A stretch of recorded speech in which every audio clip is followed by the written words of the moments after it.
আসসালামু আলাইকুম। আজকে আমি ডিসকাস করব যে আমাদের যদি একটা অ্যারে দেওয়া থাকে। সো আমরা যদি অ্যারের নামটা প্রিন্ট করে দিই তাহলে আসলে কি আউটপুট হিসেবে শো করবে।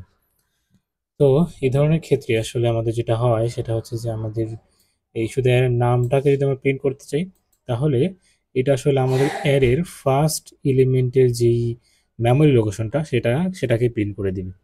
ঠিক আছে? তো আমি দেখেন যদি রান করে দেখাই। সো এই যে সো 0 এই যে এটা হচ্ছে আমার যে অ্যারেটা আছে এই অ্যারের ফার্স্ট যে এলিমেন্টটা 12 এর মেমরি লোকেশন হচ্ছে এত। এই তো এখন আমি আসলেও কিভাবে বুঝবো যে এটা আসলে আমার 12 এরই মেমরি লোকেশন কিনা। সো আমি যদি আমার মেমরি লোকেশনের ভিতরে কি আছে সেটা প্রিন্ট করে দিই। সো এই যে পয়েন্টার হিসেবে আমি যখন এটা প্রিন্ট করে দিব তাহলে আমি বুঝতে পারবো যে আমার এই মেমরি লোকেশনে কে আছে। সো দেখবেন 12 আউটপুট দেখাবে যে 12।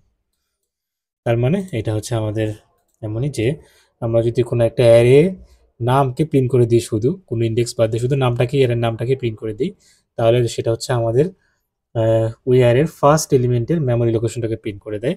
এবং আমরা যদি সেটাকে টেস্ট করতে চাই তাহলে সেই মেমরি লোকেশনের ভিতরে কি আছে সেটাকেও প্রিন্ট করে দেখতে পারি।